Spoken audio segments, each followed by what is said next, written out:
Welcome back, everyone. Ready for another deep dive? Always. Awesome. Today we're tackling a figure many of you might have heard of, Jacob. Oh, yeah, Jacob's story. It's one that always gets people talking. For sure, for sure. But even if the name rings a bell, we're going deeper than the surface level. Right, into the nitty-gritty. Exactly. The messy details that make Jacob's journey so intriguing. Definitely not your typical hero's journey, that's for sure. Anything but. So, to guide us today, we've got some excerpts from an article. Okay, cool. It really dives deep into different phases of Jacob's life, ambition, betrayal, maybe even redemption. Whoa. Lot to unpack there. Oh, tons. And it all starts with, family drama, right? Always does. His relationship with his twin brother Esau, that's where we're kicking things off. Talk about sibling rivalry, huh? Seriously. The story begins with their birth, kind of sets the stage for their whole rivalry. Yeah, imagine being born grasping your twin's heel. Not exactly brotherly love, is it? Not quite, and it makes you wonder, was this rivalry just destined from the start? Right. Was it always going to be this way? And it doesn't take long for things to, escalate. Understatement.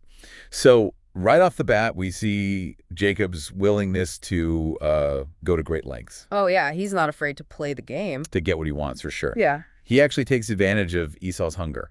Oh, right, the whole stew incident. Trades a bowl of stew for Esau's birthright, Yeah. his right to inherit, everything. That's a pretty significant trade for a bowl of stew, don't you think? Makes you wonder about the times, right? Was a birthright just something you could trade so easily? Good point. Or was this already a sign of, Jacob's ambition? His cunning, for sure. Maybe both. But later, Jacob takes things even further, deceiving his own father. Isaac, right. To give him the blessing meant for Esau. Talk about tricky. Seriously. He's taking advantage of Isaac's blindness, too. I mean, does this make Jacob a villain? Right. Are we supposed to see him as the bad guy here? Or is it more like he's determined to fulfill his destiny, even if it means bending the rules? People have been debating that for centuries. No kidding. I mean, is Jacob a schemer, a manipulator? Or is he driven by something deeper, some kind of purpose? Even if his methods are, questionable. Exactly. And honestly, that's part of what makes the story so fascinating. It's true. Not so black and white. Totally. So these early actions, they might be morally ambiguous. For sure. But they definitely show us a pattern in Jacob's behavior. Like he's a risk taker. Doesn't shy away from opportunities. And he'll step on some toes along the way, no doubt. Right. And that ambition, mixed with his capacity for love, it leads him to one of the most famous love stories in the Bible. Yes, his pursuit of Rachel. Classic love story, but with a twist, of course. Oh, always a twist with Jacob. So we're talking about his uncle, Laban. And his two daughters, Leah and Rachel. This whole situation, I gotta say, it's a head scratcher. Tell me about it. Jacob falls head over heels for Rachel, the beautiful Rachel. Right, smitten. And agrees to work for Laban for 7 years just to marry her. 7 years? Yeah. That's serious dedication. Talks about how much he loved her. Wow. But then, on his wedding night, bam, tricked. Oof. Yeah, he ends up married to Leah, Rachel's older sister. Talk about betrayal. I mean, even in matters of the heart, Jacob can't escape manipulation. And the thing is, even after this, he agrees to work another 7 years for Rachel. Unbelievable. So, was this love? Mm-hmm. Or was he just determined to get what he was promised? Good question. Does it have to be one or the other? Maybe not. It really gets to the core of Jacob's character, Totally. It's what keeps people coming back to his story, even after all this time. Absolutely. Okay, so we left off with Jacob kind of realizing that even HE can't outsmart consequences. Right. It catches up to everyone eventually. Especially when you've, wronged your brother. Yeah, big time. And we're talking about Esau here. Exactly. Years have passed since Jacob basically ran away. Fearing Esau's wrath, let's call it. After that whole blessing deception, right? Yeah, not exactly a minor thing. Definitely not. But now, Jacob's got to go back. Back to his homeland, yeah. And that means facing Esau. Can't avoid it forever. I can't even imagine the anxiety. Must have been intense, knowing Esau could, Seek revenge. It's like a psychological thriller almost. The anticipation, the uncertainty, it's a lot. Totally.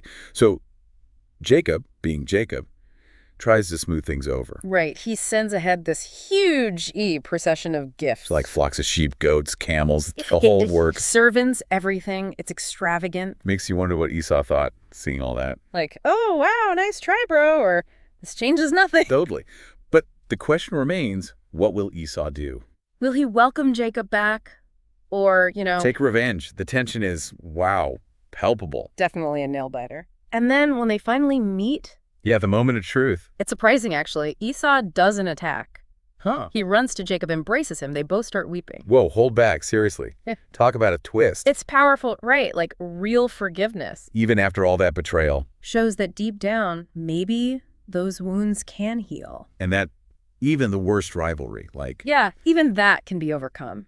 wow, that's hopeful, you know? But like, life with Jacob is never simple, is it? Ha, you got that right.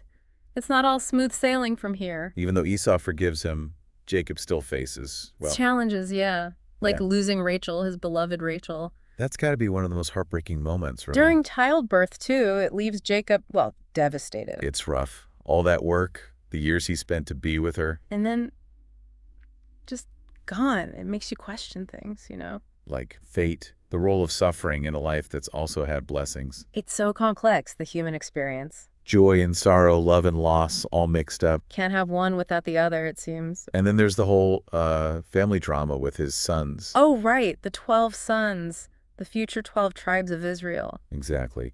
And let's just say, sibling harmony isn't their strong suit. Lots of jealousy, rivalry, even deceit. It sounds familiar, huh? Like echoes of Jacob's own actions. Maybe we're not so different from our parents, after all. Thought-provoking. And, of course, the most famous story is Joseph Reed. Jacob's favorite. And his brothers, well, they're not exactly thrilled about that. Consumed by envy, they sell Joseph into slavery. Leaving Jacob to think, you know, his son's dead. Heartbreaking. It's a story that resonates, across cultures. The power of sibling rivalry, the pain of loss, it's universal. Almost Shakespearean, the tragedy of it all. Seriously. Every time Jacob seems to be moving on, Bam! Something pulls him back into despair. it's like one step forward, two steps back. But, and this is important, through all of it, Yeah. Jacob never completely loses his faith. He holds on, even when it seems impossible. To the promise God made to him, a great nation descending from him. Wow, that resilience. Yeah. That's got to be inspiring, right? It is, even in the darkest moments, that strength to carry on. Yeah. It makes you want to ask, what does it mean to truly wrestle with life? To grapple with those big questions, even when there are no answers. I think that's a key part of Jacob's story, isn't it? Absolutely. From the literal wrestling match with God. To his internal battles. Yeah. With guilt, ambition, loss. It's all connected. Yeah, this constant striving, this search for meaning. And that brings us to the final chapter. To Jacob's legacy, the lessons we can learn. And how his journey shaped generations to come. It's wild, right? We've been through so much with Jacob. Betrayal, love, loss, it's all there. Yeah. And somehow, all that personal stuff, it becomes the foundation for a whole nation. Powerful idea, huh? Seriously. Like one guy's ups and downs shaping the destiny of so many. Yeah, Jacob's descendants, the 12 tribes, they all go on to face their own struggles too. It makes you think about legacy, you know? How our actions ripple outward. Totally. But there's one event in Jacob's life that I always come back to. Which one? The wrestling match. Him actually wrestling with God. Oh, yeah, that's a classic. It's so vivid. Always makes me think about the deeper struggles. The ones we all face, you know? Right, like a metaphor for the big question. Exactly. So is it a literal wrestling match with like a divine being? It's one of those passages that gets debated forever. I can see why. But it gets at something, right? That human need To wrestle with the unknown, yeah. to confront our doubts, figure out where we fit in. I get that. Sometimes you just got to grapple with things, even when it's uncomfortable. Exactly. And Jacob's story, it kind of gives us permission for that. Permission to. To wrestle with those doubts, to question, even argue with God. Whoa, seriously? Yeah. It doesn't mean you lack faith. Right. It could even be the opposite, like a sign of a faith that's getting deeper. Because you're not just blindly accepting things. You're engaging, you're seeking a real understanding. So it's not about always having the right answers. Nope. It's about being real, being vulnerable. Okay, I like that. But how do we actually wrestle with God in our own lives? Start with honesty. Honesty. Yeah, be open about your doubts, your fears, your questions. Bring it all to God. And that's like through prayer. Prayer can be a form of wrestling, for sure. A real dialogue, not just reciting words. Like a back and forth conversation. Exactly. And don't forget about engaging with those sacred texts. Right, right. Reading, studying, thinking critically. It's all part of the process. helps you grapple with those timeless questions. The questions that have always been there? And don't underestimate the power of your own personal struggles. What do you mean? Those challenges, those losses, those moments that push you to your limit. They can be opportunities. Exactly, to grow, to transform, if you're open to it. That is So not looking at those hard times as like punishments, more like turning points. moments that can make your faith stronger. And help you understand yourself, the world around you even better. And Jacob, even with all the twists and turns, Yeah. his story ends with hope, right? Surrounded by family, passing on those blessings, that promise of a future. Like even when we feel lost, unsure, There's always that potential for growth, for connection, even for a deeper relationship with, well, with something bigger than ourselves. exactly. Well, this has been incredible. Thank you for joining us on this deep dive into Jacob's life. My pleasure. Always a good conversation. Tons to think about, for sure.